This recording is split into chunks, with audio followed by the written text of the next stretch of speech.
Agradecer, em nome da SBIM, né, ao doutor Vitor, a doutora Cristina, sobre a participação nesse webinar, com um tema assim, tão relevante, né, que gera tanta dúvida, que é a volta às aulas, critérios e cuidados pós-pandemia. Então, a gente vai dar início com o doutor Vitor, que é infectologista pediátrico, coordenador de residência médica do Hospital Pequeno Príncipe, professor de pediatria da PUC e da FPP.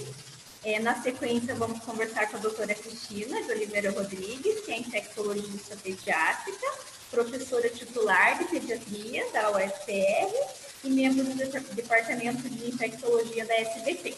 Bem-vindo a todos e um ótimo evento.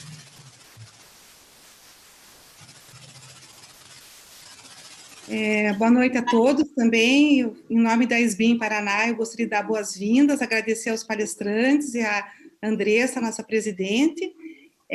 O doutor Vitor Horácio vai começar, então, falando sobre o ensino médio e as aulas na faixa etária mais baixa, menor, e depois a doutora Cristina irá falar com relação ao ensino de nível superior. Então, nós vamos começar com o doutor Vitor Horácio.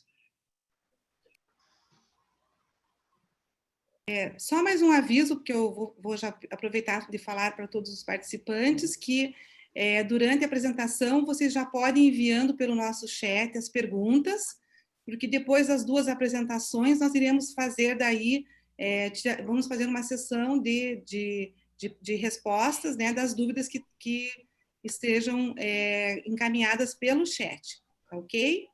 Então, tá bom, o doutor Vitor irá iniciar agora. Muito obrigada. Muito bem, boa noite a todos.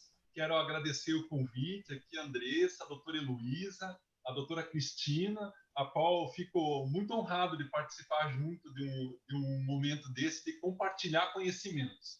Então, eu gostaria que começassem a compartilhar a minha aula, para que a gente pudesse, então, conversar um pouco sobre volta às aulas, critérios e cuidados da pós-pandemia. Próximo.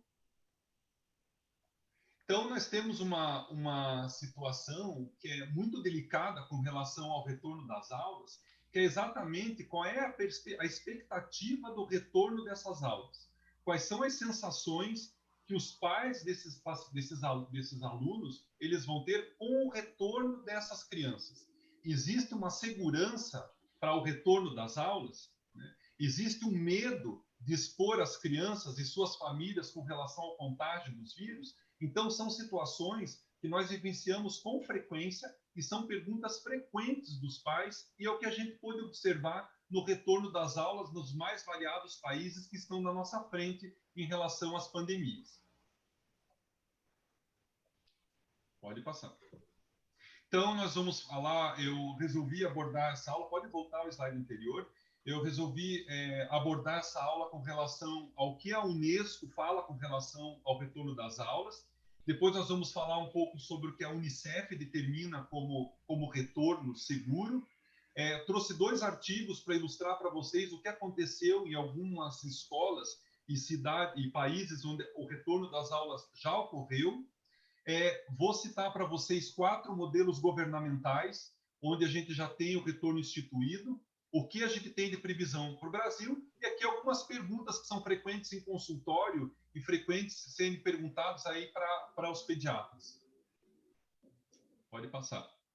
Então, vejam, a Unesco, ela lançou um documento agora no início do ano, colocando que a comunidade escolar, ela, logicamente, ficou comovida com relação à pandemia, e nós temos aproximadamente 1,5 bilhões de alunos fora da escola. Isso equivale a 90% das matrículas no mundo.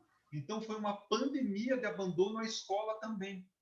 A retomada dessa situação, ela precisa ser tomada como prioridade o cuidado da saúde dos alunos quando forem retornar às suas atividades. É importante lembrar que esse documento também ele cita que a educação de qualidade ela vem acompanhado com a preocupação central que é a saúde de todos os envolvidos no retorno, desde funcionários, professores, né, pais que vão levar os seus filhos para a escola e as próprias crianças. Então, a comunidade escolar ela foi impactada nessa situação existe uma maneira comportamental muito diferente de país para país e dentro dos países, diferenças regionais. Vou citar para vocês um exemplo, por exemplo, na Espanha. Na Espanha, cada cidade teve uma autonomia de retornar como quis e com as regras que quis. Então, a gente tem essa regionalização como um dado importante também. As comunidades escolares, elas estão em estágios diferentes de pandemia, né? Nós temos aqui uma situação com relação à China, Noruega, Dinamarca, que estão bem na nossa frente. É lógico que a gente deve ter uma proteção com relação aos ganhos educacionais. Então, a distância, ela foi uma perda, de certa forma, né? O acesso ao conteúdo, não são todos os alunos que têm acesso a conteúdo que está sendo disponibilizado pelo ensino online. Então, a Unesco, de uma maneira geral, ela quer trabalhar com a comunidade escolar, levando em consideração o que vai ser utilizado como critério, desde proteção física até as estratégias que vão abordar as áreas menos afetadas. Pode passar. Com relação a esse documento que a Unesco divulgou, né, então ela cita ali 1,5 bilhões de alunos fora da escola, 90% das matrículas no mundo, priorizar o cuidado com a saúde de todos, a educação de qualidade com preocupação central na saúde, a comunidade escolar sendo impactada nos diferentes países, e ela cita nesse documento 2 exemplos que foram validados já e que ela considera até exemplos de sucesso, que é o citado como a China e a Noruega. Pode passar. Isso. Próximo. Então, na China, nós tivemos uma série de situações, né? O slide anterior ele mostra a China, aqui a gente já tem uma sala de aula na Noruega. Aqui na China, eles usaram capacetes nas crianças para deixar mais lúdico e respeitar o distanciamento entre elas. Nas crianças maiores foram colocados isolamento para que diminuísse a taxa de contaminação entre elas também. Pode passar. No exemplo da Noruega, eles já colocam aqui a ausência do sapato dentro da sala de aula, né, o distanciamento, o número menor de alunos. Então, são exemplos que foram utilizados e que, de certa forma, têm mostrado resultado positivo. Pode passar. O que a gente aprende com esses 2 países, então?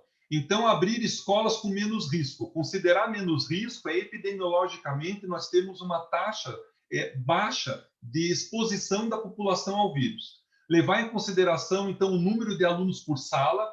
Então, lembrando que as técnicas, se é viável manter o distanciamento entre as classes, também é questionado em algumas situações. Haja visto que alguns trabalhos mostram que crianças de menor idade, eles teriam uma taxa de transmissibilidade menor, mas tanto a China como a Noruega, elas trabalharam em esquemas de dias alternados e horários alternados de aula, evitando uma aglomeração de crianças no ambiente escolar. De uma maneira geral, os 2 países e o documento da Unesco, eles citam que o retorno das atividades escolares, ele envolve uma capacidade do local, então com uma epidemiologia, de certa forma, segura para o retorno das crianças, uma capacitação dos diretores em orientar funcionários e orientar pais, uma capacitação de professores em lidar com as crianças nessas salas de aula, e uma parceria de pais. Então, precisa existir uma afinidade de proposta de segurança, tanto da escola quanto dos pais. Isso é chamado de uma decisão conjunta.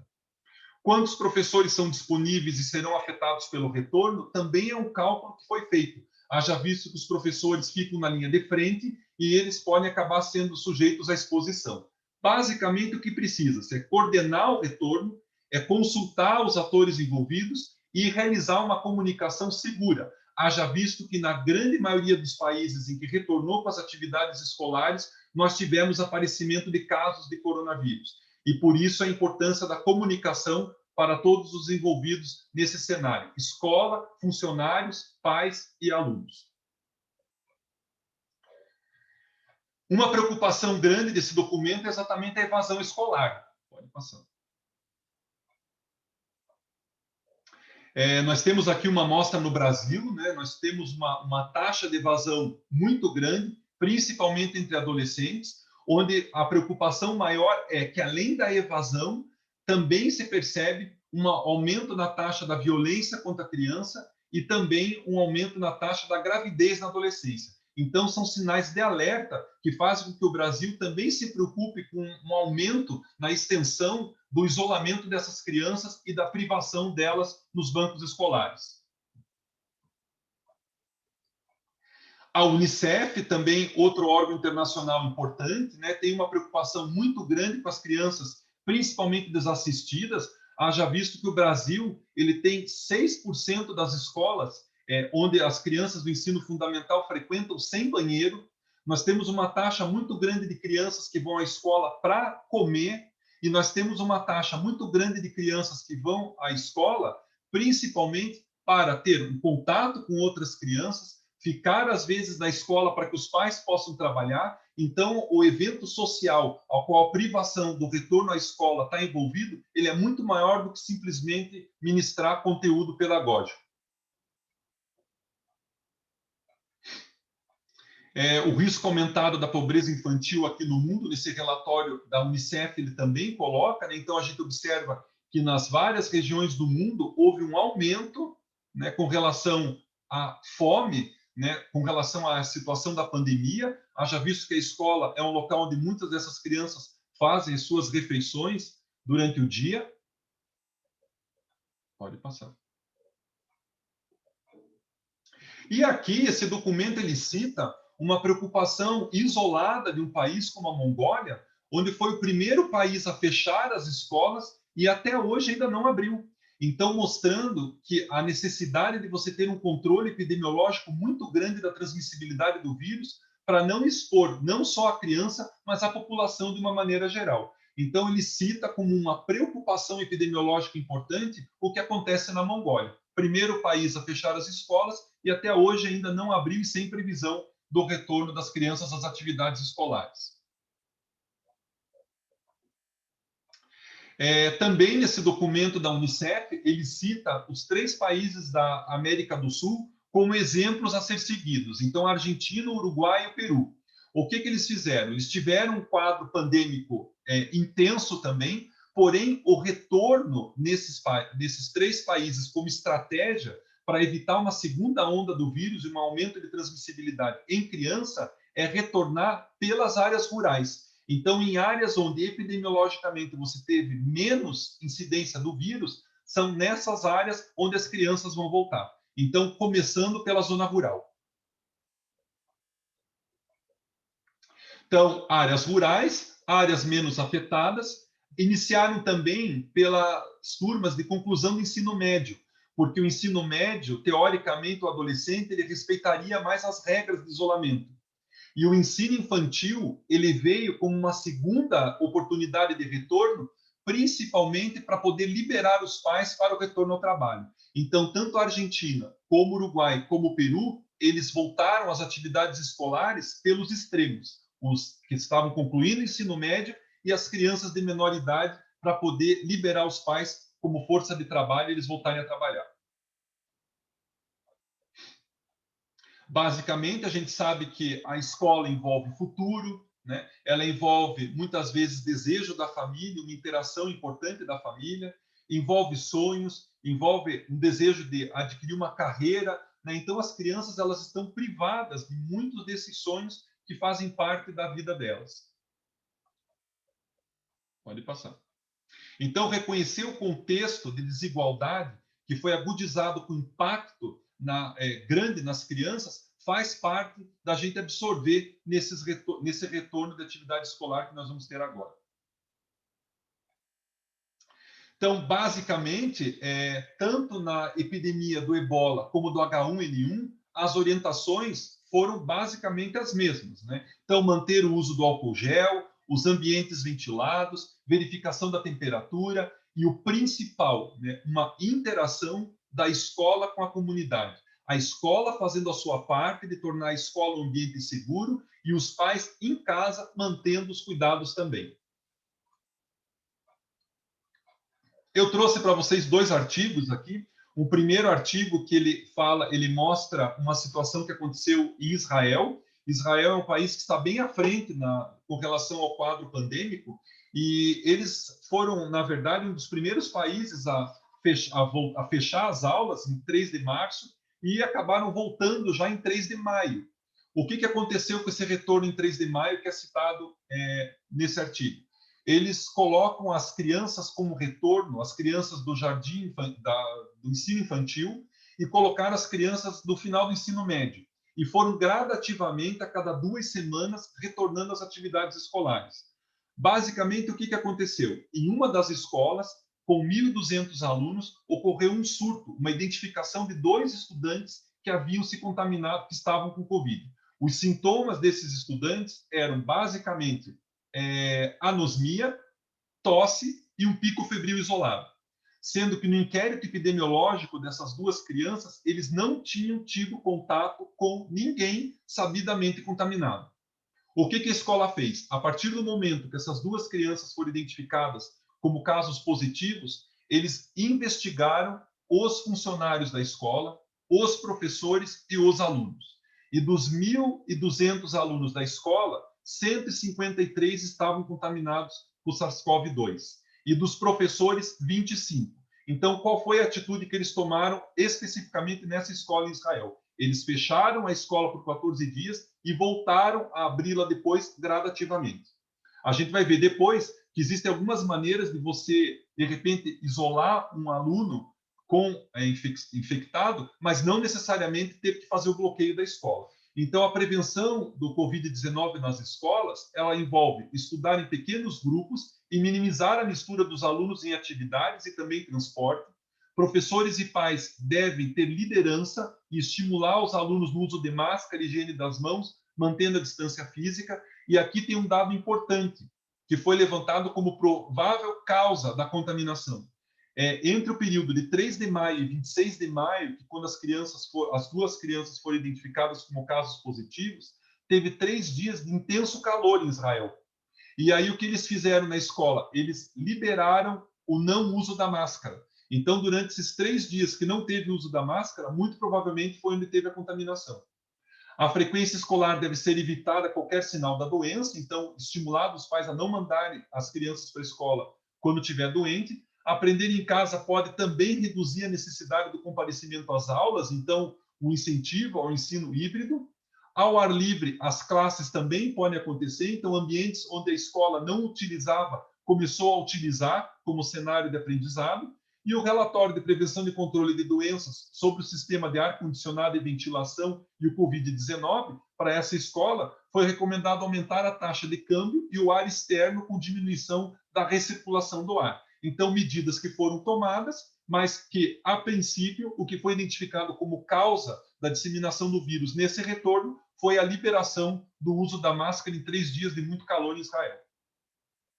Pode passar.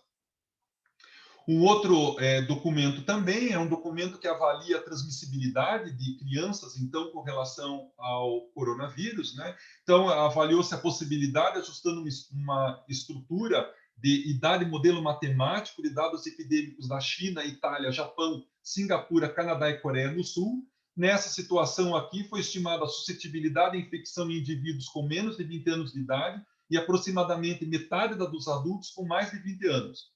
E que os sintomas clínicos se manifestam em 21% das infecções em crianças de 10 a 19 anos, aumentando para 69% nas infecções em adulto. Esse artigo, ele mostra uma situação que é até, não é incômoda, mas até confortável sob o ponto de vista pediátrico, né? Onde ele coloca que crianças, entre si, por terem menos receptor para o coronavírus a nível pulmonar, elas seriam menos transmissoras. Então, é um artigo que a gente deve ter na manga, porque ele coloca que criança normalmente transmitiria menos o vírus e poderia ter menos sintoma por causa dessa expressão reduzida do receptor, AC2.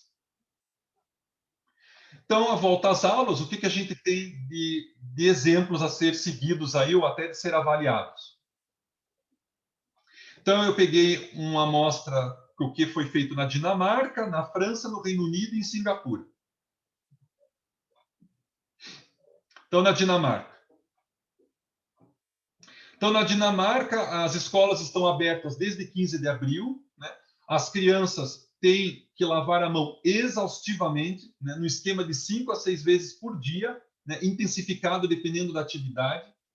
As classes de 20 alunos foram divididas em 2 grupos e as crianças, elas acabam não ficando o dia inteiro, não ficam o dia inteiro, então elas fazem um revezamento na escola.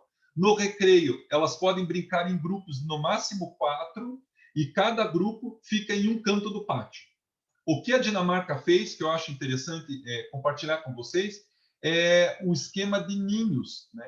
Então, eles dividiram a turma em grupos de 2 e eles foram aumentando progressivamente a vinda desses alunos para a escola. O que acontece é que, se você tiver contaminação em uma dessas turmas, como elas não se misturam, então, ensino infantil, o ensino médio, né, eles não se misturam, eles dividiram as turmas em subgrupos. Caso existisse algum caso nesta turma específica, apenas essa turma seria isolada. Não teria necessidade de fechar a escola toda. Então, o esquema de ninhos, ele é perfeitamente possível de ser feito com mais segurança, caso apareça algum caso. Pode passar. No caso da França, a França é um dos países onde você tem a maior crítica no retorno às atividades escolares, né? O governo francês, ele tenta flexibilizar as atividades da criança baseado nas atividades dos pais. Então, é um esquema complicado de ser colocado em prática e que vem recebendo muitas críticas com relação a isso. Ele entrou em prática há mais ou menos 15 dias, pode passar. E mesmo com os pais tendo a liberdade de voltar os seus filhos à escola por atividade que eles venham a realizar, muitos pais foram contra o retorno das crianças à escola. Então, aqui é uma foto de uma creche na ilha de Groix, na França, onde você vê que você tem realmente um número reduzido de alunos, né? Essa aqui é a única turma da creche em que você tem os alunos na sala de aula. A maioria dos pais não concordou. Chegou a 35% apenas a adesão ao retorno das atividades escolares na França. No caso do Reino Unido, pode passar, mesma situação, né? Um plano governamental. Existe um estudo feito no Reino Unido que mostra a carência dessas crianças em quarentena, né? Mostrando que aumentou a taxa de depressão, de ansiedade nas crianças. Então, eles viam o retorno às atividades escolares como uma necessidade para a preservação da saúde mental das crianças. Vejam que aquelas estão sem máscara, né? A não obrigatoriedade de máscara no Reino Unido também é uma situação que se questiona, mas é o que tem no plano governamental. Pode passar. Então, as escolas, elas priorizaram as crianças menores por sua menor taxa de adoecimento e para liberar seus pais para voltar ao trabalho. Então, foi a ideia do Reino Unido. É também uma das etapas mais difíceis de se fazer em ensino remoto de qualidade. Então, 2 fatores que envolveram o retorno, primeiro, da faixa etária infantil.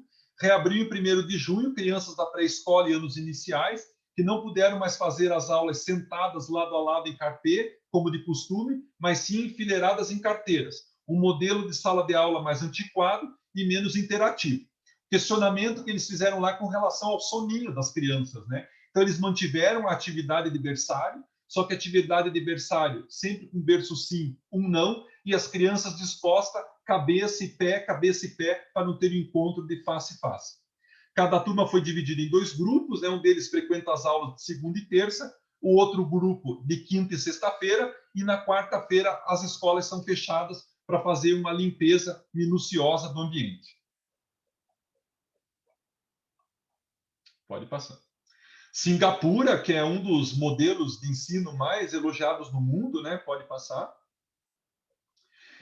Então, realmente é um dos modelos mais elogiados do mundo. Singapura, os alunos limpam as próprias carteiras escolares, tem um caminho pré-determinado nas salas de aula e desde o momento que o aluno pisa na sala, direcionando ele para a sua sala de aula, não se faz fila, lanches dentro da sala de aula, né? O uso de máscara é obrigatório, né? Mesmo os menores, mantendo essa rota importante. Então, o aluno ele entra e sai estabelecendo uma rota dentro do prédio da escola, verificando se a temperatura 3 vezes ao dia nas atividades escolares. Na entrada, na hora do recreio e na hora da saída.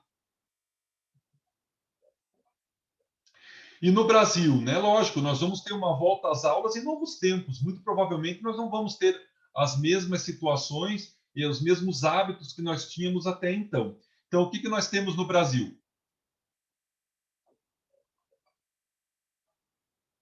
Pode passar. Então, no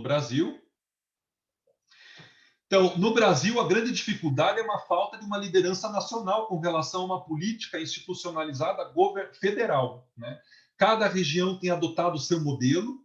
Basicamente, São Paulo saiu à frente com um modelo onde as áreas e municípios que estejam na fase amarela intermediária inicialmente voltariam com 30% dos alunos, em uma segunda fase subiria para 70% dos alunos e depois 100%, e até lá as aulas continuariam no sistema híbrido, né, combinando parte do ensino presencialmente e outra parte online. O que a gente tem de importante aqui, de um documento relacionado ao Conselho de Secretários Estaduais de Educação, é exatamente suspender atividades presenciais em grupos, limitar a quantidade de alunos à metragem da sala, revezar horários de entrada, saída e recreação, sinalização de rotas dentro da escola para minimizar as chances de contato entre os alunos e criar rotina de triagem e higienização na entrada das escolas.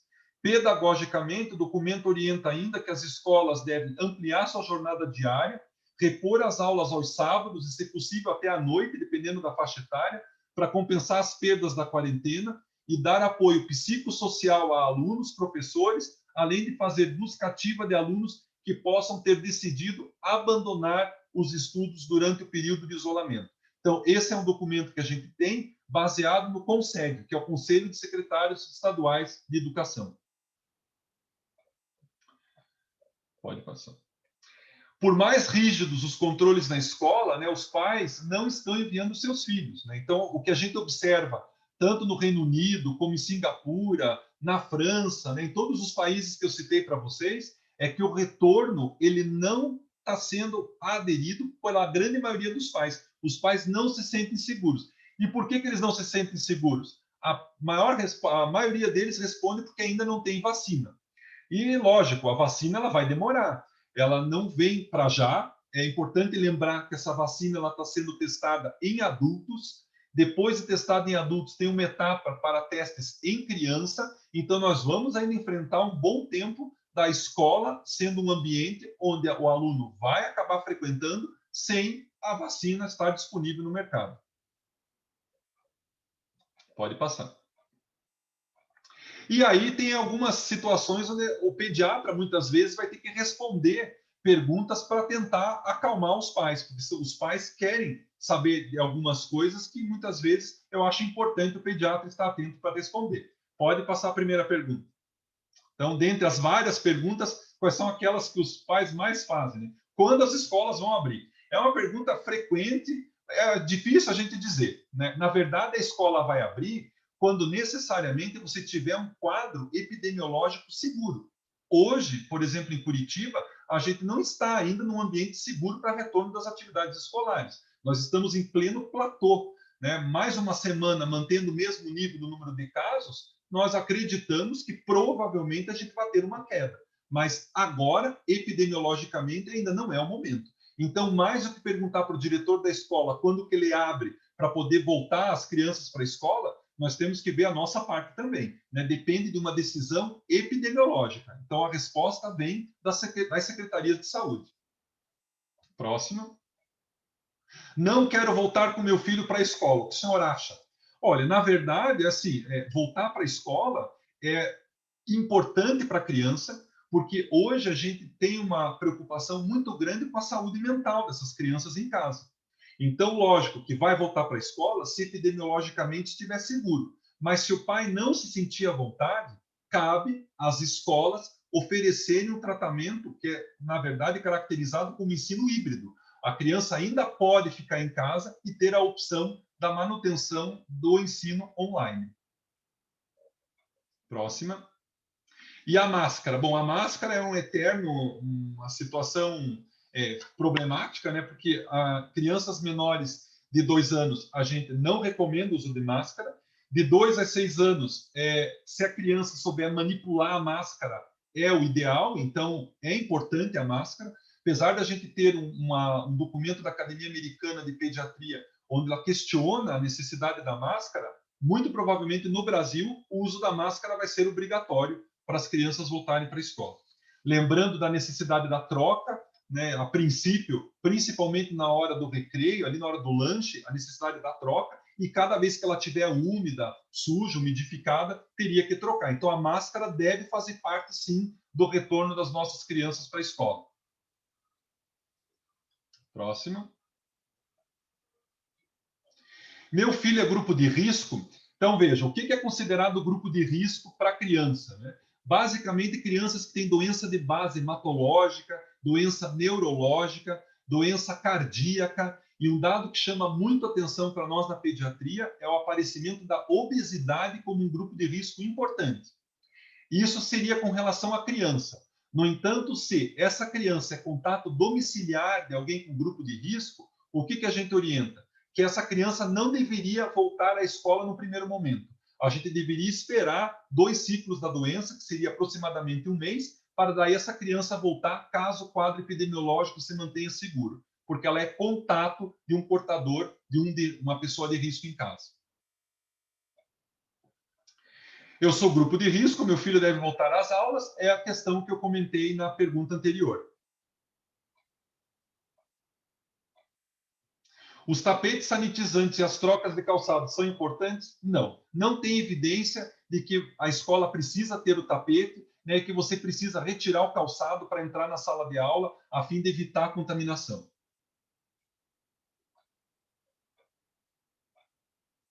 Como eu sei se a escola é segura para o meu filho? Olha, existe aqui uma situação que é bem importante alertar para os pais. A escola é segura desde que você em casa faça a sua parte também. Então, não adianta a escola ter um belo protocolo, né, onde as carteiras estão com distanciamento, álcool gel farto pela escola, né, os professores com face shield de máscara, as crianças aprendendo a alfabetização da higienização, que eu vou comentar com vocês depois um pouquinho, se você não estiver fazendo a sua parte em casa. Então, a escola é segura se ela estiver respeitando os protocolos de segurança que as secretarias de saúde estão disponibilizando para elas e vocês, pais, estiverem fazendo a parte de vocês em casa também. A escola do meu filho quer voltar com todos os alunos. Senhora, acha impossível, né? Não tem como. Principalmente escolas do ensino infantil, é uma temeridade você colocar todos os alunos ao mesmo tempo num retorno único. Até a gente tem orientado as escolas para que façam entradas em momentos diferentes, recreios em momentos diferentes, saídas em momentos diferentes para evitar a aglomeração. Então, se você tem uma escola de ambiente aglomerado, essa escola não é segura para o seu filho. O alerta com relação... existem 3 relatórios importantes com relação à abertura das escolas, né, da Unicef, da Unesco, do Banco Mundial e o Programa da ONU para a Alimentação, onde ele coloca que quanto mais tempo as crianças marginalizadas ficarem fora da escola, menor é a probabilidade de retornarem. Crianças de lares mais pobres já têm 5 vezes mais probabilidade de não estar na escola primária, em comparação com lares mais ricos. Ficar fora da escola também aumenta o risco de gravidez na adolescência, exploração sexual, casamento infantil, além da violência. Então, esse é um alerta de 3 instituições mundiais importantes e que devem ser frisados para todos os países que ainda seguram as crianças em casa, aguardando um momento epidemiológico melhor. O CDC, ele também coloca um documento, né, para a reabertura das escolas, pedindo para que os países obedeçam protocolos de higiene, que sejam claros e de fácil entendimento, que educadores e grupos de risco sejam preservados do ambiente presencial, exames escolares não essenciais sejam adiados, né, pagamentos dos salários preservados, isso é muito importante para os professores, né, higiene pessoal ganhe novo protagonismo nesse período de pandemia, inclusive criando, né, a semana da alfabetização higiênica, porque os modos dentro da escola vão precisar mudar. E para mudar, precisa que a criança seja ensinada. Então, essa alfabetização higiênica aqui, ele consta no manual do CDC como uma das regras necessárias para que o retorno seja feito com segurança e que as crianças venham a aprendê-lo também. Pode passar. Então, o álcool gel, extremamente importante, pode passar, né? Aferição da temperatura na entrada da escola e evitar que a criança vá doente para a escola também. A aferição do distanciamento das carteiras também é importante, né? Existem protocolos desde 90 centímetros até 2 metros de distanciamento como seguro. Na hora de subir escada também, sinalizar as escadas, por um lado sobe, pelo outro lado desce, dando um intervalo de 2 degraus entre uma pessoa e outra, seriam normas importantes para as escolas seguirem. Muito bem, seria isso. Eu fico disponível para as perguntas no final. Obrigada, doutor Vitor. Parabéns pela aula, foi ótima, é realmente um desafio. Agora a gente vai continuar com a doutora Cristina para dar sequência nesse tema para nós. Boa noite, Andressa, Heloísa, Vitor, boa noite a todos que estão nos assistindo e prestigiando esse evento da SBIM. A gente não está falando de vacina hoje, né? Mas a gente está falando de saúde, saúde da criança e do adolescente, então também faz parte do contexto importante que a SBIM desempenha para a saúde da nossa criança, né? Eu agradeço muito o convite, Andressa. É uma satisfação participar de um evento com você, uma profissional que tanto faz pela SBIM e pela imunização das crianças, com a doutora Heloísa, que é uma colega tão querida, que tem um papel importante também na SBIM, no Hospital Pequeno Príncipe, era do Hospital do Trabalhador, e com o meu querido amigo, colega e ex-residente Vitor Horácio. É muito bom ouvir você falar, Vitor, e eu fico muito orgulhosa de ter participado do seu processo de formação. O Vitor foi nosso residente de infectologia há poucos anos atrás, né, Vitor? E a gente se enche de orgulho, é como uma mãe com orgulho dos seus filhos, quando crescem e se desenvolvem, e você atingiu o ápice da sua carreira, e eu tenho muita satisfação de estar aqui do seu lado, tá? Eu vou falar um pouquinho da questão da volta às aulas, agora no contexto da educação superior. Deixa eu preparar aqui minha apresentação.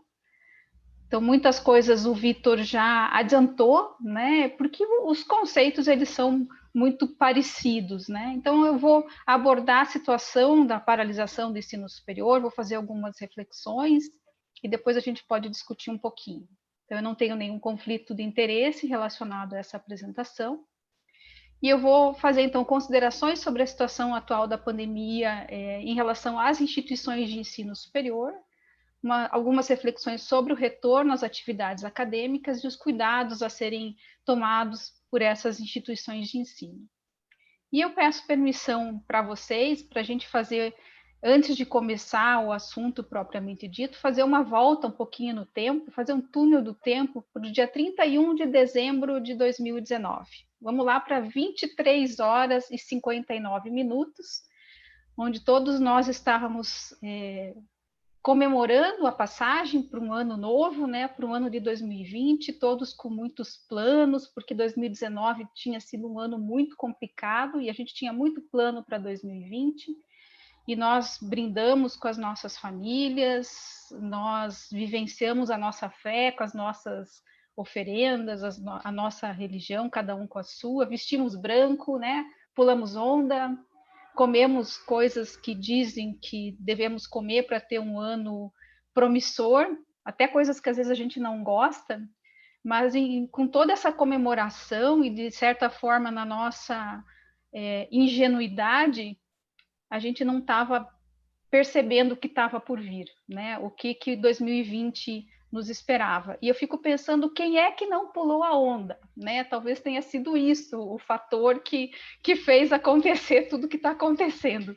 Mas vamos lá. A gente não estava muito atento a isso, muitos em férias, quando começaram a surgir os primeiros casos na China, e começaram a surgir na imprensa, né? E sendo divulgados, até que a Organização Mundial de Saúde, em março, definiu que nós estávamos vivendo a pandemia de coronavírus, desse novo coronavírus que causa Covid-19, E esse é o mapa de hoje, né, o mapa do John Hopkins, mostrando que o mundo já tem mais de 18 milhões de casos, o Brasil contribuindo aí com cerca de 3 milhões, com quase 100 mil mortes no Brasil, e aqui no meio da tela um dado aqui do Paraná, com 85 mil casos e mais de 2 mil mortes. Então, naquela virada do ano, a gente não percebia, né? A gente não tinha noção da dimensão do que nós iríamos passar no ano de 2020, sempre com aquela esperança que não fosse chegar aqui.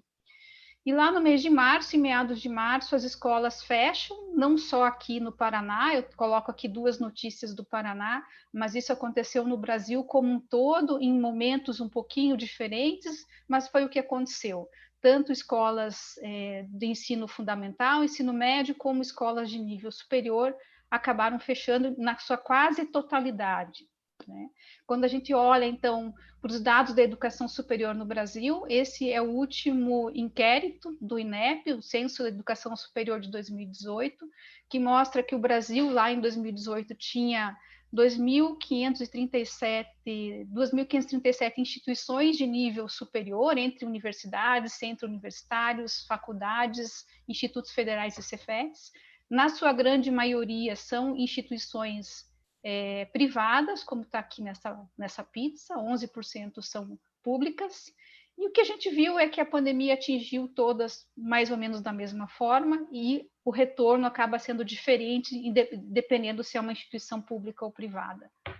Esse aqui é o mapa da situação das instituições federais de ensino superior. Eu não consegui dados das instituições privadas, mas a rede federal de ensino ela tem 110 instituições, entre 69 federais e 41 institutos e centros tecnológicos, né? Isso tem aproximadamente 2 milhões de estudantes que foram impactados pela pandemia.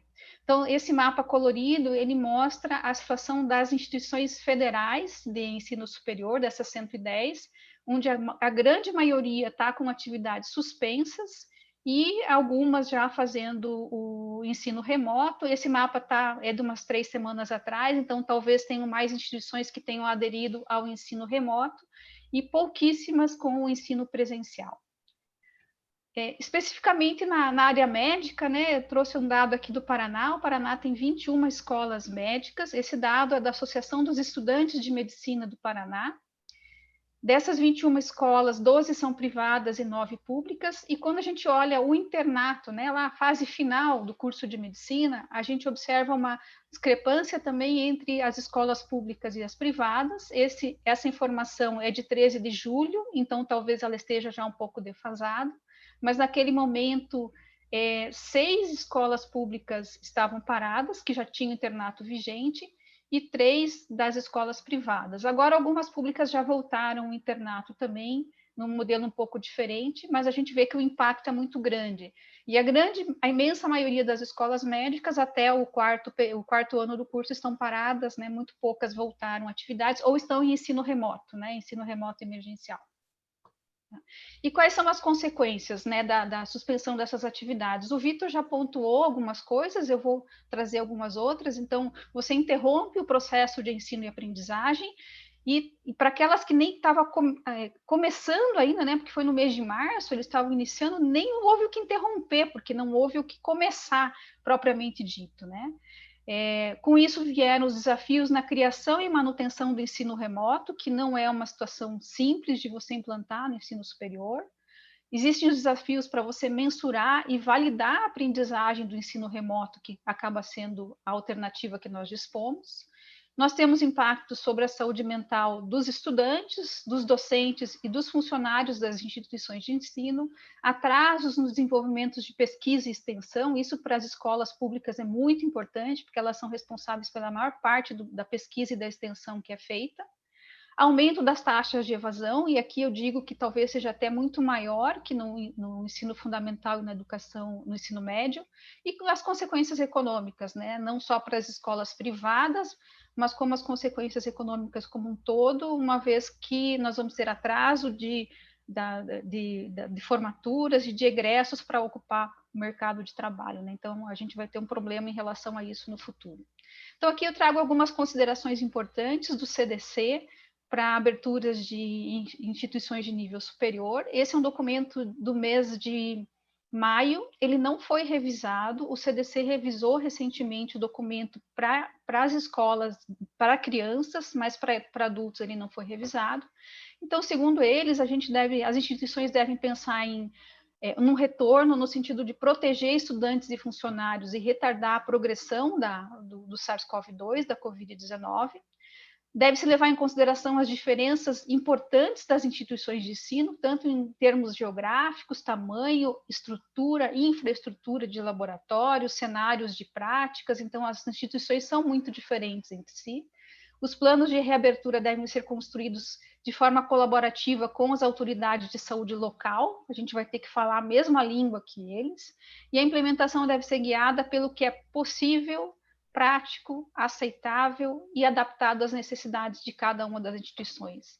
Então, nem sempre o que vai ser feito lá no Reino Unido a gente consegue implantar aqui, justamente pelas diferenças entre as nossas instituições. Imagina aqui no Brasil, né, as diferenças locais que a gente tem. Então, como um princípio orientador, a gente tem que lembrar assim, quanto mais um indivíduo interage com o outro e quanto maior essa interação, quanto mais tempo essa interação, maior o risco de disseminar o novo coronavírus.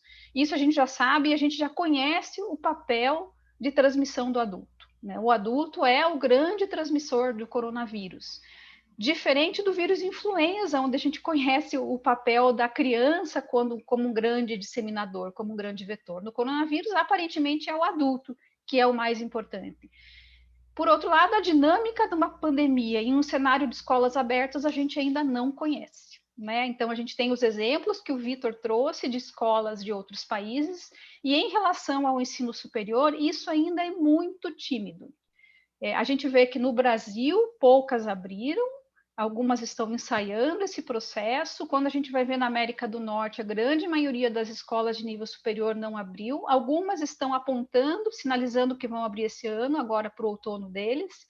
E grandes escolas já anunciaram que não abrem para ensino presencial em 2020, que vão só trabalhar com ensino remoto e eles vão avaliar a situação em 2021, provavelmente quando houver a vacina. E isso ocorre em todos os países do mundo. Então, a gente não sabe o que vai acontecer quando abrirem as escolas, seja as escolas das crianças ou as escolas aí dos adolescentes e adultos jovens. Eu trago aqui um estudo que foi publicado, que está na fase de revisão, já está em pré-publicação, né, nessa revista de impacto, um estudo realizado na Coreia do Sul, entre janeiro e março de 2020, onde eles analisaram aí 59 mil contatos de 5.700 casos de coronavírus. Então, quando eles separaram em contatos domiciliares e não domiciliares, eles observaram que 10 mil, quase 11 mil dos contatos domiciliares desses pacientes, dos 10 mil contatos domiciliares, 11% desenvolveram coronavírus. E quando eles avaliaram os quase 50 mil contatos não domiciliares, 2% desenvolveram coronavírus. Então, esse estudo mostrou que realmente a maior taxa de contágio acontece dentro dos domicílios, né? Mas vamos imaginar um cenário agora diferente, com escolas abertas, cada uma no seu ritmo, esquema híbrido, esquema de rodízio, seja lá o que for. Vai haver uma circulação maior de pessoas, e se eu tiver casos na escola, eles passam a ser contatos domiciliares de pessoas eventualmente de risco, né? E daí esse ciclo começa a rodar. Então, é inevitável que isso aconteça. Quando a gente vê os dados aqui do Paraná, esses são os dados do dia 4, de 2 dias atrás. A gente vê no gráfico, tanto de homens como mulheres, a gente vê que o maior número de casos acontece entre pessoas de 20 a 59 anos. Então, 81 mil casos, dos 81 mil casos de Covid no Paraná no dia 4, 77% eram nesta faixa etária. Então, é muito claro o papel do adulto e do adulto jovem, principalmente na transmissão do coronavírus, que é a faixa etária que está nas universidades, nas faculdades, no curso superior. Então, eu trago aqui uma orientação que é da Academia Americana de Pediatria, mas que eu acho que cabe muito bem na reflexão do retorno das atividades das instituições de nível superior. Tá? Então, eles dizem que nenhuma ação ou conjunto de ações isoladas eliminará completamente o risco de transmissão do coronavírus, mas sim a implementação de várias intervenções coordenadas que pode reduzir esse risco. Então, esse parágrafo ele deixa muito claro para a gente que não há risco zero. A hora que as escolas abrirem, vai haver risco. O que a gente vai ter que fazer é trabalhar com uma tentativa de um risco mínimo para as pessoas e para a disseminação dessa doença. Que as políticas das escolas devem ser flexíveis e ágeis nas respostas a novas informações, e os administradores devem estar dispostos a reavaliar e readequar as estratégias que não estavam dando certo, né? E que tudo isso tem que ser sempre revisado e adaptado, dependendo do nível de transmissão viral dentro da escola e na comunidade, e numa comunicação muito estreita com as autoridades de saúde pública. Então, é aquilo que o Vitor falou, quando que vai abrir, a gente vai ter que pactuar com a saúde pública, vamos ver o momento epidemiológico melhor, o momento epidemiológico menos pior. Tá? E quando a gente fala em risco, esse risco, eu trouxe um exemplo de risco, mas a gente poderia pontuar inúmeros exemplos. Por exemplo, o que é um risco baixo? Atividade virtual, que a gente está fazendo aqui, né? A gente não tem risco de transmitir o coronavírus de um para o outro. O que é um risco médio? Atividades presenciais com número pequeno de alunos, mantendo o distanciamento, não compartilhando objetos, esquema de rodízio, como o Vitor mostrou em algumas escolas. E o que é um risco alto? Aulas e atividades normais. Tá? Vamos colocar um outro exemplo, e daí aqui é muito específico do ensino superior. Moradia estudantil, que é a situação, ou então as repúblicas dos alunos, né? O que é um baixo risco? Fechar as moradias estudantis. O que é um risco médio? Poucos alunos naquelas moradias, então um aluno por quarto, os espaços comunitários fechados, todos os protocolos de higiene, isso seria um risco médio. O que seria um risco alto? Abrir as moradias e colocar todos os alunos lá dentro para voltar às atividades das instituições de ensino. Então, isso é um exemplo bem próximo de instituições de nível superior. Tá? Então, o que a gente tem que considerar? A gente já conhece a forma de transmitir o coronavírus. É gotícula respiratória, quando eu falo, tuço quando eu canto, quando eu espirro, e eu contamino as mãos, e eu contamino superfícies, e as pessoas se autocontaminam. E como é que eu vou evitar? 4 práticas que eu coloquei ali. Práticas de prevenção pessoal, práticas de prevenção ambiental, distanciamento social, isolamento de casos e contatos. É isso que a gente vai fazer na escola. É isso que a gente faz em casa, é isso que a gente faz na comunidade como um todo. Tá? E a abertura com segurança das escolas não se resume apenas aos ajustes que a gente faz na escola, porque a quantidade de vírus que circula na comunidade vai afetar a probabilidade do estudante, do funcionário, se contaminar e levar para a sala de aula, e daí fazer o retorno para a casa desse indivíduo. Né? Então, a gente sempre vai ter que trabalhar com o risco na comunidade também. Então, o que as instituições podem adotar para reduzir o risco de exposição? Eu peguei aqui 2 manuais, eu peguei as orientações do CDC e adaptei, tem também um protocolo sanitário institucional de São Paulo, que é muito interessante, tem de outras instituições, tem um do MEC, que foi produzido recentemente, que também a gente pode utilizar, que é, primeiro ponto, promover comportamentos que reduzem a propagação. Ficar em casa quando tiver com sintoma, e daí vem toda aquela conversa de quanto sintoma é inespecífico, né? Alguns são específicos, o Vitor colocou o exemplo, né? A falta do paladar, a ageusia, a anosmia, isso é muito típico do coronavírus. Mas se o nariz escorrer e tossir, pode ser coronavírus, mas pode ser outras coisas também. E vamos imaginar os nossos colegas, vocês que atendem crianças em hospitais. Hoje é uma realidade que a gente praticamente não tem crianças internadas com quadros respiratórios, reduziu muito o número de crianças infectadas. Isso mostra para a gente o quanto o contato na escola é que acaba promovendo isso, né? E quando a gente liberar isso com mais cuidado que seja, outros vírus vão surgir, eu não tenho a menor dúvida que vai voltar a circular a influenza, que vai voltar a circular vírus sincicial respiratório, por enquanto eles estão num pacto ali de boa convivência, que só o coronavírus está no flash aqui, mas no retorno maior de atividades a gente vai ter outros vírus. Higiene das mãos, etiqueta respiratória, então isso que a gente já faz, uso correto de máscaras. E daí, quando a gente fala uso de máscaras, tem que pensar no correto das máscaras. E eu não preciso sair de casa para poder verificar o quanto é difícil fazer com que as pessoas usem corretamente as máscaras. Basta a gente assistir um jornal onde você vê o repórter arrumando a máscara, as pessoas na rua pondo a mão na máscara, tudo bem, colocou a mão na máscara, tem que higienizar as mãos depois, né? A questão do distanciamento social, então, é difícil fazer um jovem adulto respeitar esse distanciamento social, a não ser que eu faça medidas de bloqueio, né? Então, essas são situações bem interessantes da gente refletir. Só voltando ao ponto da máscara, né? O Vitor citou o estudo de Israel, e eu estava pensando muito nisso hoje. Eu fico imaginando, eu trabalho num campus no interior do Paraná, onde no verão a gente tem ali 35 graus fácil, né? E imagina eu com ar-condicionado desligado, e as pessoas usando máscara numa sala só com janela aberta a 35 graus. O quanto vai ser desconfortável e vai ser difícil a gente conduzir esse uso correto das máscaras.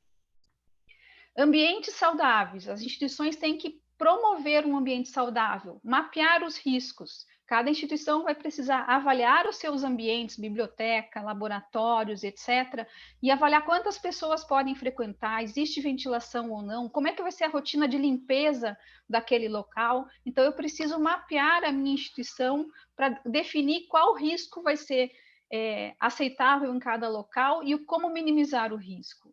Toda a questão da ventilação, né, da preferência pelas janelas abertas, evitar o uso do ar-condicionado, limpeza e desinfecção de ambientes e superfícies, que tem que ser muito frequente. Daí lembrar que as instituições precisam disponibilizar isso, né?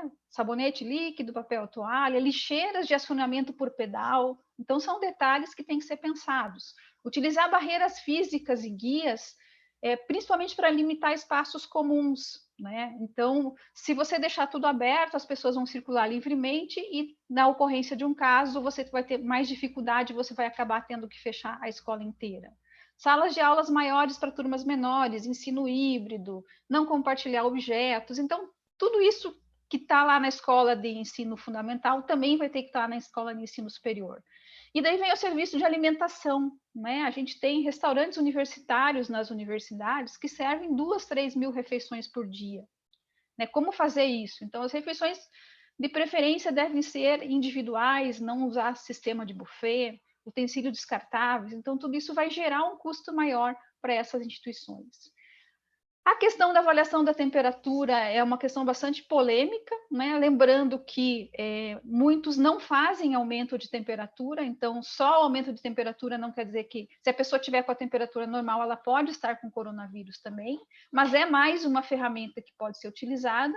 E o cuidado grande com isso é que isso não provoque aglomerações, né? Então, se você tiver lá um funcionário medindo a temperatura e chega um bloco de alunos para entrar, eles vão se aglomerar se for de um por um. Então, você vai ter que adotar uma estratégia diferente, ou de entradas em horários diferentes, ou usar sensores térmicos, né, que fazem o controle de um número maior de pessoas, mas tem que se pensar em como fazer isso, desde que ele seja efetivo, né? Se vai causar aglomeração, é melhor não ser feito. A autoavaliação diária é um instrumento que tem sido utilizado também, tem sido proposto, né, que o indivíduo, o funcionário, o professor, o aluno faça uma autoavaliação diária, preencha um formulário diário para verificar se ele tem algum sintoma ou sinal compatível, tá? Outra estratégia é a manutenção de operações saudáveis, lembrando da proteção dos indivíduos de risco, né? Estudantes, a gente tem estudantes diabéticos, nós temos estudantes obesos, estudantes que estão tratando câncer, professores, a mesma coisa, funcionários. Então, esses indivíduos precisam ser protegidos e a gente tem que ter oportunidades diferentes de aprendizado para eles, né? Então, isso tem que ser pensado. Reuniões e encontros virtuais, hoje é inimaginável a gente fazer aulas, eu me lembro, eu trabalho na Universidade Federal do Paraná, colocar 100 alunos numa sala de aula, então a gente não pode nem pensar em fazer isso terão que ser, por muito tempo a gente vai ter que trabalhar com encontros virtuais, limitação de acesso, né, fornecer apoio aos estudantes, limitar viagens, e daí a gente vem para 2 calcanhares de Aquiles aqui no ensino superior. Se possível, evitar transporte público, né? Claro, o aluno não vai se teletransportar para a faculdade. Ele vai ter que ir de alguma maneira e muitos vão precisar do transporte público. E esse pode ser o fator de risco. Então, eu posso ter o melhor protocolo na minha universidade, os maiores cuidados que eu pude implantar, mas esse aluno vem no transporte público. Então, isso é uma questão que a gente tem que pensar bastante. E eu já comentei os cuidados com as moradias estudantis, né? Então, a gente faz tudo isso, protege todo esse ambiente, mas a gente está lidando com adultos jovens. Então, assim como o Vitor comentou que é importante que se mantenha esses cuidados fora de casa com o adulto também, né? Então, se ele sair da atividade da faculdade e for para a balada, todo aquele esforço que a universidade fez não vai ter efeito nenhum. Tá? É muito importante que as instituições instalem um núcleo de acompanhamento, né? Alguém que faça a interface da faculdade com os gestores públicos da área da saúde, que seja responsável por treinar as equipes, por treinar os alunos, fazer como é que é o termo? Agora eu esqueci, a alfabetização da higiene, né? Que faça toda a comunicação e um mapeamento, um monitoramento do que está acontecendo naquela escola. Teve caso, não teve, teve que fazer bloqueio, não teve, e que essas informações sejam repassadas para as autoridades de saúde daquele local. Tá? E daí aquela questão, né? Quando alguém adoecer, quando eu tiver um caso, o que eu vou fazer na minha instituição? Primeiro, orientar que esse indivíduo procure atendimento de saúde de acordo com os protocolos do local, tá? Orientar o isolamento domiciliar, e no Brasil o que se adota são 14 dias de isolamento domiciliar, isso tem mudado já em outros países. Orientar os contatos para o auto-isolamento, e eu acho que aqui vem um grande desafio, a gente convencer o contato que não tem sintoma nenhum a se auto-isolar, então isso significa que esse aluno não vai retornar à atividade da escola. Proceder à limpeza e desinfecção da área. E o que eu acho importante, embora os protocolos coloquem como, se possível, atestagens dos sintomáticos e os rastreamentos de contato, eu acho que isso é importantíssimo, que a gente possa testar aquele indivíduo sintomático e, se possível, testar todos os seus contatos. E se eu desenhei na minha faculdade um esquema de restrição de movimento das pessoas, dos espaços comuns, eu consigo não precisar fechar a instituição inteira. Né? Se eu conseguir restringir o acesso deste aluno a alguns locais só, eu consigo bloquear apenas aquela parte onde aquele aluno passou. Agora, lembre que tem que rastrear o contato da balada também, né? da moradia estudantil, do restaurante universitário, de tudo aquilo. Tá? E tem que ter o plano de manutenção das atividades para esses indivíduos que forem afastados. Né? Então, ele não vai poder estar em sala de aula, ele vai ter que desenvolver atividades de outra maneira, tanto ele como os seus contatos. Tá? E aqui eu acho que é a pergunta do milhão, né, que o Vitor já respondeu, e qual é o momento de retornar às atividades? E a resposta é: ninguém sabe. Né? O momento não sou eu, não é o Vitor, a Heloísa, a Andressa que vamos dizer, e sim o momento epidemiológico que a gente estiver vivendo. E que parâmetros que podem ser usados? Então, pode-se utilizar vários critérios, curva de casos, curva de óbitos, taxa de ocupação de leitos de UTI, disponibilidade de insumos para a rede de saúde, o fator de contagiosidade do vírus, que quanto mais próximo, menor que menor, né, esse fator. Então, nós vamos ter que entrar num acordo, pactuar com as autoridades de saúde para que a gente possa fazer um retorno o mais seguro possível, lembrando que o risco existe de qualquer maneira. Tá? Então, como considerações finais, eu queria colocar para vocês que é uma pandemia, que é um dos maiores desafios, né, em emergência em saúde pública que nós enfrentamos desde a pandemia de influenza, e quando a gente compara com a pandemia de influenza de 2019, a gente vê enormes diferenças, né? E aquilo já foi muito difícil para nós, profissionais de saúde, mas eu vejo que hoje a situação do coronavírus é muito pior. Toda a população é suscetível e não tem tratamento específico até o momento. Nós não temos vacina até o momento, mas existe uma grande esperança. Que as atividades das instituições de ensino superior deverão ser planejadas e monitoradas a fim de evitar a propagação do coronavírus. O momento mais adequado para o retorno deverá ser pactuado com os gestores de saúde do local. E as medidas de prevenção adotadas por essas instituições de ensino serão semelhantes às que a gente já adota na comunidade, né? Distanciamento social, uso de máscara, etiqueta da tosse, higienização das mãos e ambientes, isolamento de casos e contatos. E eu queria encerrar a minha participação aqui com essa pequena nuvem de palavras que traz algumas reflexões minhas, né? que eu realmente espero que essa pandemia de Covid-19 ela tenha um desfecho o mais rápido possível, né? A gente conta com isso, que a gente tenha bastante fé e esperança e que a gente possa ter um tratamento e uma vacina muito breve para que a gente possa ver isso no passado de forma muito rápida, né? Que nós tenhamos bastante resiliência, nós professores, né? Tenhamos resiliência para dar a volta por cima e tentar promover um ensino minimamente de qualidade na situação que nos é possível hoje. Tá? Que a palavra de ordem para mim hoje é solidariedade, porque ninguém consegue enfrentar isso sozinho, e tem muita gente que está precisando de ajuda, e é um momento que nós precisamos ser solidários. E se a gente fizer aquela nossa retrospectiva a 31 de dezembro de 2019, às 23h59, em que a gente tinha planos bastante ousados para 2020, hoje eu vejo que tudo que a gente mais quer é que tudo volte ao normal, né? A gente quer que seja como antes, né?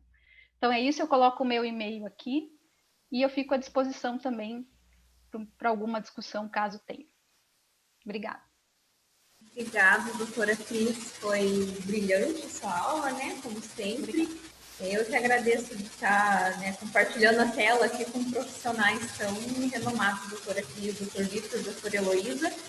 E agora eu passo a palavra para a doutora Heloísa e a gente vai iniciar, né, com o debate, os questionamentos que a gente tiver disponível no chat. Agradeço mais uma vez a participação e o tempo de vocês aqui com a gente.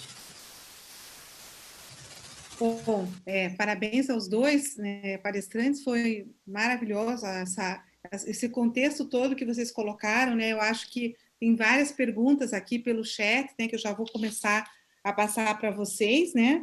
Eu acho que essa fala de vocês foi importantíssima no sentido de colocar como nós estamos realmente num momento muito difícil mesmo, e de muitas incertezas, né, com relação ao futuro, né, de como seria a melhor forma. Mas eu acho que vocês conseguiram mostrar um caminho. Eu acho que, como a Cris falou, né, a gente é da Sociedade de Imunizações, né, da Regional Brasileira, da Regional Paraná, mas a gente trabalha com prevenção, né, então esse assunto que a gente está falando hoje das escolas tem muito a ver com prevenção.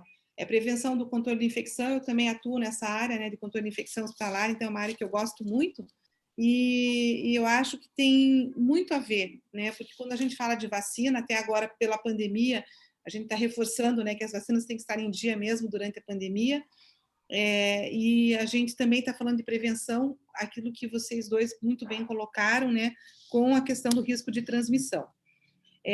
Bom, eu vou passar para as perguntas, mas eu só queria dar, assim, o que eu achei muito importante do Vitor, que ele falou, só fazer e também da doutora Cristina, né, eu acho que essa questão da alfabetização higiênica, adorei essa palavra, achei muito legal, eu acho que todas as nossas escolas deveriam começar com uma semana, né, de alfabetização higiênica, né, escolas, universidades, né, porque isso, vamos dizer assim, vai ser um legado que essa pandemia vai trazer para nós, vai ser essa questão do melhor cuidado, né, do autocuidado, como a doutora Cristina também comentou, né, então acho que isso foi muito legal, e a doutora Cristina colocou também, né, sobre essa questão da evasão ser ainda maior no ensino superior, né, o que é muito triste para o nosso país, e esse princípio orientador, né, que quanto maior a interação, maior o risco, né, acho que isso, ela falou muito bem sobre isso, e que a gente sempre vai ter que pensar, né, que quanto maior os contatos, pode ter mesmo mais risco, mas que a implementação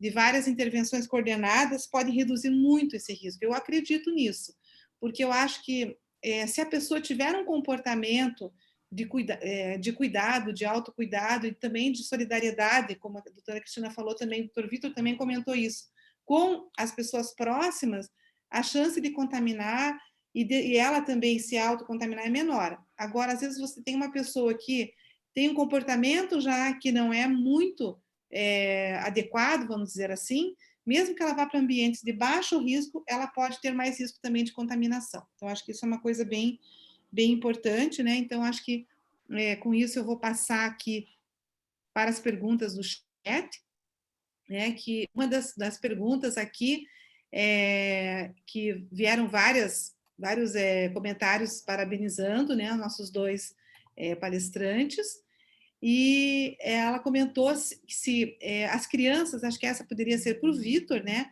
se elas têm maior risco de transmissão do que os adultos, se elas transmitem mais do que os adultos.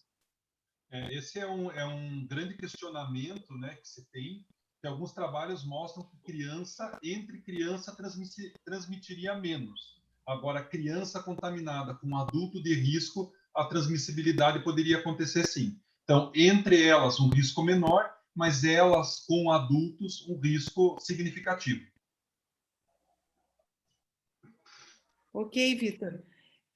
Obrigada. Também tem mais uma pergunta aqui falando sobre a questão dos professores que têm um fator de risco, vamos dizer assim, um professor que tem uma situação maior de risco, né, com relação ao... Ele faz parte daquela população de maior risco, ou é diabético, ou pela faixa etária, ou alguma outra situação de comorbidade, né? Eu queria ouvir de vocês dois, né, o que vocês leram a respeito sobre isso.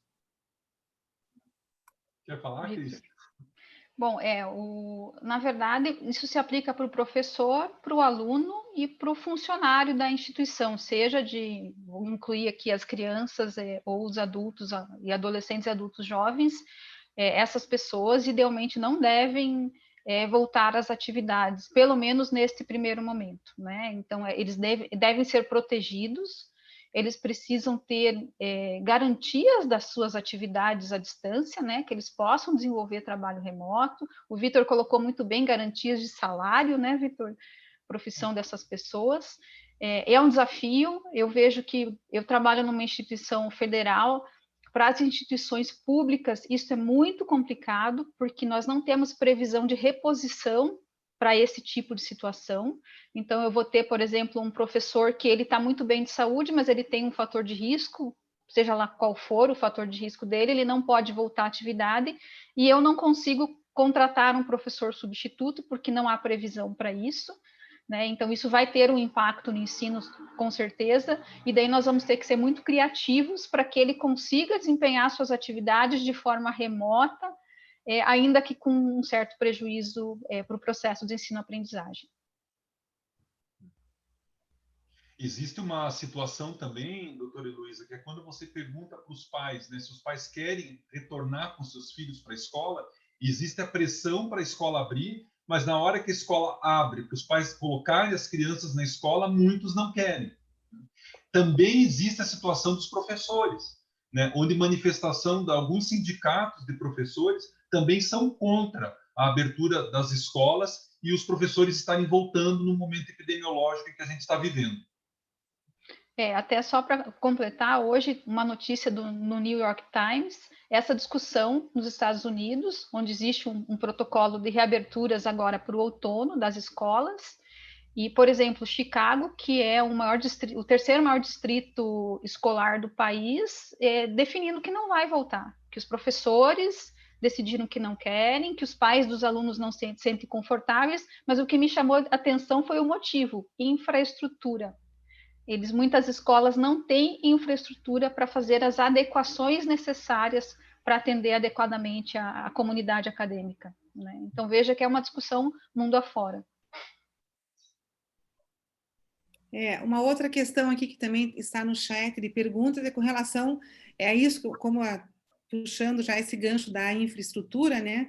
Eu acho que tem muitas questões aqui que poderiam ser melhoradas, né? Então, acho que isso também serve, vamos dizer assim, como um aprendizado e como são questões que talvez não sejam tão caras, né? Mas que são uma questão de organização. Eu queria que tem uma pergunta sobre os bebedouros em escola, que o doutor Vitor colocou, a doutora Cristina também colocou sobre as lixeiras, então eu queria que vocês comentassem sobre isso, né? Se realmente tem que ser retirado esse tipo retirado, substituído, lógico, com um tempo, mas realmente são questões que a gente vai ter que vai mudar. Realmente a gente sabe que a pandemia veio para mudar muita coisa das nossas vidas e que vão ficar, né? Então a gente não tem como voltar. Então eu queria que falasse alguma questão de estrutura que vocês acham bem importante, que eu acho que isso seria bem bacana. E também já vou pegar um gancho pelo hospital, que a gente também teve uma mudança nos nossos refeitórios lá, colocando como se fossem baias, até uma coisa meio, como o Dr. Vitor colocou numa foto, né? Que a gente tem acrílicos ali para que cada um fique se alimentando em locais mais separados, que é o momento que você tira a máscara, que você tem mais risco de contaminação. Então, eu queria ouvir uma opinião de vocês, por favor. Eu acho que a grande situação que a gente deve vivenciar hoje é o que deixar a escola segura para um retorno, né? Então, especificamente com relação ao bebedouro, é um detalhe, mas um detalhe importante. Por exemplo, aquele bebedouro de bico, aquele ali não pode ser usado mais. Aquele bebedouro que é um arco para só reposição de água, aquele poderia ser usado. Só que a garrafinha para levar para a escola, de preferência, não aquela de bico, mas aquela que você tem a tampinha para pegar e fechar quando a criança vai usar. De preferência ainda levando a garrafa cheia de casa, né, para ela poder utilizar essa água na escola. Então, a escola do passado, ela não cabe mais no presente. Então, nós vamos ter que reinventar muitas coisas, a começar pelo bebedouro. Eu acho que essa pandemia deixará legados, né? E, na verdade, na minha opinião, aquele bebedouro de bico nem deveria existir, né? Do ponto de vista infectológico, o arco é aceitável, mas daí eu preciso que as pessoas estejam preparadas para o uso correto, que é não encostar a sua garrafinha no arco, né? Para não contaminar. Então, até existe uma proposta num dos protocolos que eu vi de você inutilizar o bico e deixar só o arco para a pessoa abastecer sua garrafa, com orientações, e que ela tenha do lado papel toalha para ela acionar o botão sem ser com a própria mão, porque a própria mão pode contaminar aquele local. Mas veja como isso torna mais complexo, né, o processo de beber água. Né? E vamos lembrar que a gente tem alunos carentes que não tem como levar todo dia uma garrafa d'água. Então, a gente vai ter que criar uma adaptação na escola. Né? Lixeiras com acionamento por pé. Isso é básico. Eu acho que nem deveria existir lixeiras de acionamento manual. Né? Então, eu acho que são legados que vão ser muito importantes. Vocês viveram a pandemia de H1N1 em 2009, onde, com exceção da máscara, que foi um grande acontecimento, e eu digo que o arco narrativo dessa pandemia está sendo construído em tempo real, né? Em que há 2, 3 meses atrás era um absurdo o uso de máscara de pano pela população, e hoje é um absurdo não usar máscara de pano quando próxima de outras pessoas. Em 2001 não tinha essa orientação, em 2009, mas o álcool gel era uma orientação, que as pessoas precisavam usar o álcool gel. E por que a gente deixou de usar o álcool gel? Né? Então, que essa pandemia tem esse legado também, que o álcool gel na bolsa, o álcool gel, a limpeza de superfícies tem que ser uma coisa do dia a dia, com ou sem pandemia. Né? Ventilar os ambientes, veja quanta doença respiratória vai se evitar, não só coronavírus, mas tantos outros vírus respiratórios, distanciamento entre as pessoas, tudo isso é básico para diminuir contágio de doenças infecciosas, né? Então, eu acho que vem por aí. Vão ser adaptações, às vezes, difíceis para as escolas que têm mais dificuldade, mas que podem ficar para sempre, né? Lembrando que essas mudanças, elas são necessárias no mundo. Né? Então, não tomar a decisão agora é só adiar uma necessidade que vai aparecer. Tem várias perguntas, não sei se a gente vai conseguir responder todas, mas eu vou fazer mais duas, acho que depois a gente vai, né, até pelo tempo dos nossos palestrantes, aí para não também cansá-los demais, né? Tem uma pergunta aqui falando a respeito de que seria viável fazer testagem, eu acho que eu já tenho mais ou menos essa resposta, mas eu queria ouvir de vocês, né? Que eu acho que não é muito viável, mas nas instituições privadas, e nem é necessário, fazer teste testagem início das aulas. Né? Então, a pergunta é essa, então eu queria passar para os senhores aí fazerem uma... Quem que fica? O Vitor começa? Posso começar? Eu acho assim, é uma pergunta difícil de responder, né? Mas eu particularmente não vejo essa necessidade. Né? Eu acho que assim você dividir grupos, até porque tem um trabalho da semana passada do Instituto Karolinska que ele coloca que pessoas PCR positivo depois de 2 semanas coletando sorologia, o IgG foi não reagente. Então, tem algumas pessoas que não vão soroconverter e vão ser colocadas em um outro grupo. Então, eu não vejo necessidade da testagem, até porque eu vejo que, na prática, isso não teria uma aplicabilidade no sentido de retorno às atividades escolares tão útil assim. Eu não sei qual é a opinião da Cris, é uma pergunta bem difícil de responder. Eu concordo com você, Vitor, até porque os testes sorológicos, eles não são testes para tomada de decisões, são testes para inquéritos epidemiológicos, né? Eles até são usados para diagnóstico naquele paciente que perdeu a janela de oportunidade de coletar a PCR, daí a IgG poderia te ajudar, mas a gente enfrenta vários problemas de sensibilidade, especificidade, com falso positivo, falso negativo.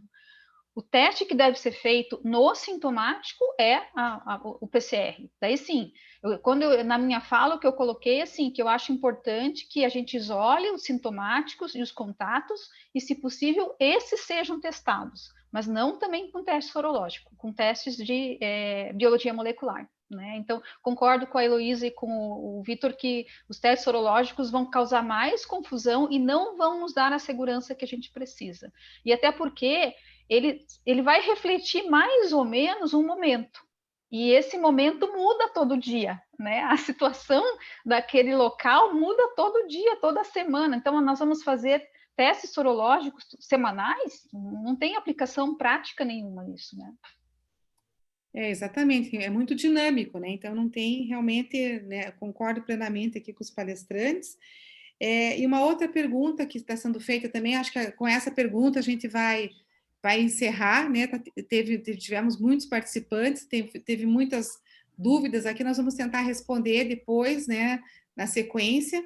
E a pergunta que também está sendo colocada, se a vacina, quando chegar, né? Essa vacina que está sendo tão falada e tão esperada, ela vai atingir essa população universitária e as crianças, o que vocês estão vendo sobre isso, né? Quais são as perspectivas? E se deveríamos esperar a vacina para começar as aulas? Essa também é outra pergunta que eu acho que vocês já até responderam durante a fala de vocês, mas é só para deixar bem esclarecido. Olha, eu não vou ser pessimista, né? Não vou ser pessimista a ponto de achar que a vacina... veja, a vacina está sendo testada. Entre ela ser testada, aprovada e produzida, vai um bom tempo. Então, nós temos esse bom tempo para nos adaptar. Então, nós vamos precisar nos adaptar antes da vinda da vacina. A vacina para criança, você veja, os testes, eles estão sendo feitos em adulto. A fase pediátrica geralmente vem um pouco depois, com dose, esquemas que às vezes são diferentes. Então, eu não quero ser pessimista, mas eu vejo assim a vacina para criança ainda com um bom tempo para ser liberada. Acredito que, pela urgência e pela exposição, grupos de risco e profissionais da área da saúde, quando a vacina estiver liberada, devam ser o primeiro grupo a tomá-la. Eu compartilho da opinião do Vitor, né? É uma grande esperança, existem várias vacinas em teste. Eu acho que a gente não vai ter uma só vacina, a gente vai ter várias vacinas, tomara, né, que sejam igualmente efetivas, de preferência com esquemas posológicos bastante confortáveis, né?